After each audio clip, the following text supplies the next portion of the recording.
کرتے رہو, علی کا ذکر کرو, عبادت ہوتی رہے گی. کل آپ کے بزرگ چہرے کی بات دیکھ دیکھ کے عبادت کریں, علی کے چہرے کو دیکھ دیکھ کر عبادت کریں تو کوئی اعتراض نہیں. آج ہم علی کا ذکر کر کر عبادت کریں تو اعتراض ہے. آج ہم علی کا ذکر کر کے عبادت کریں تو لوگوں کو اعتراض ہوتا ہے. یہی علی سے فضیلت اور ساری چیزوں کا بغض ہے جو کربلا کے میدان میں لے کر آیا. امام حسین نے پوچھا کہ تم مجھے کیوں قتل کر رہے ہو, تو کیا جواب ملا کہ آپ کے بابا کے بغض میں قتل کر رہے. بغض رندے ابھی زہرا کا لال ایک ایک شہداء کے لاشیں کو اٹھا کر لا رہے ہیں خیمے میں.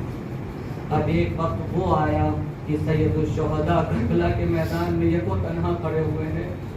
آئے در خیمہ پر اور آنے کے بعد کہا, اے بہن زینب تم پر حسین کا آخری سلام, اے بہن ام کلثوم تم پر حسین کا آخری سلام, اے رقیہ تم پر حسین کا آخری سلام, اے اماں فضہ تم پر حسین کا آخری سلام.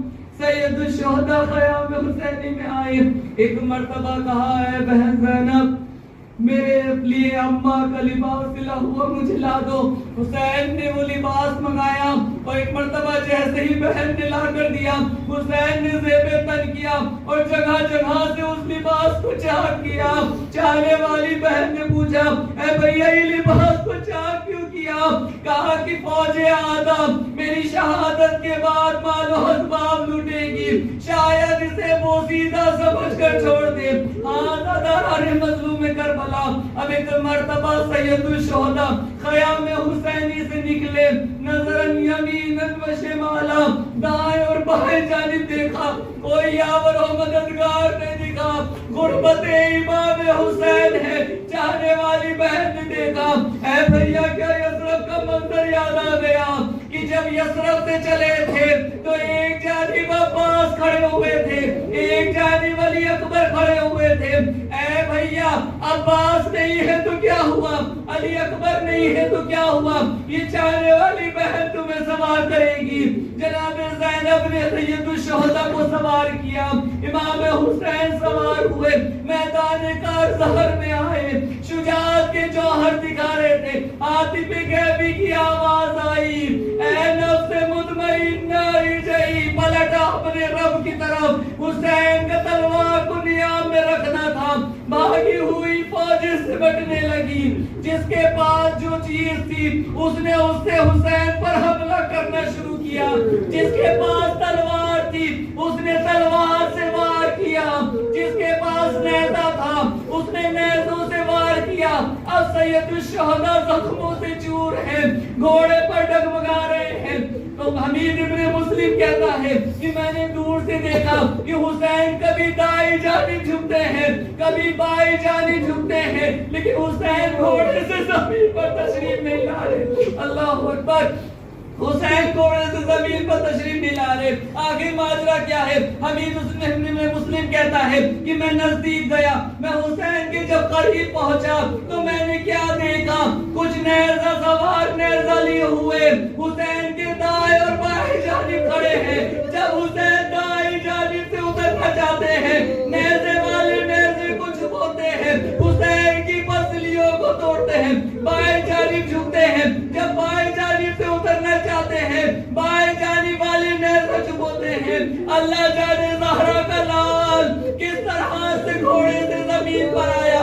زیارت ناحیہ میں امام فریاد کر رہے ہیں, میرا سلام ہو میرے جد حسین پر کہ باوقت شہادت جس کا جنازہ نہ گھوڑے کی زین پر تھا اور نہ زمین پر تھا بلکہ تیروں پر معلق ہو گیا تھا. ادھر سے شبر ملعون خنجر لے کر چلا, ضربوں پہ ضربیں لگ رہی ہیں, ایک ایک شخصیت جا رہی ہے. ایک مرتبہ سارے ملائکہ گئے, ضربوں پہ ضرب لگ رہی ہے, تمام انبیاء چلے گئے. جب سب چلے گئے ایک مرتبہ حسین نے بڑی حسرت و یاس سے آسمان کی جانب دیکھ کر کہا, اماں. ادھر سے فاطمہ زہرا کی آواز آئی, اے میرے لال حسین گھبرانا نہیں, سب چلے جائیں, یہ دکھیاری ماں تجھے چھوڑ کر نہیں جائے گی. ماں کی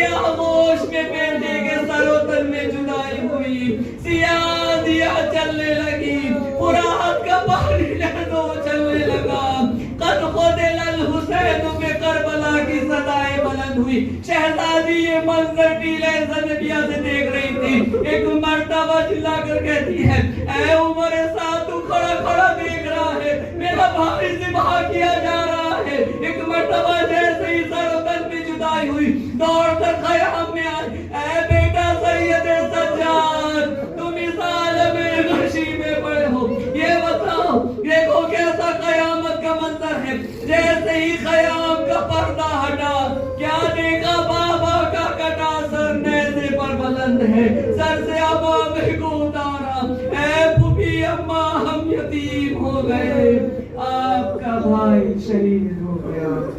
سیان الذین ظلموا ایام قلبی انقلبون۔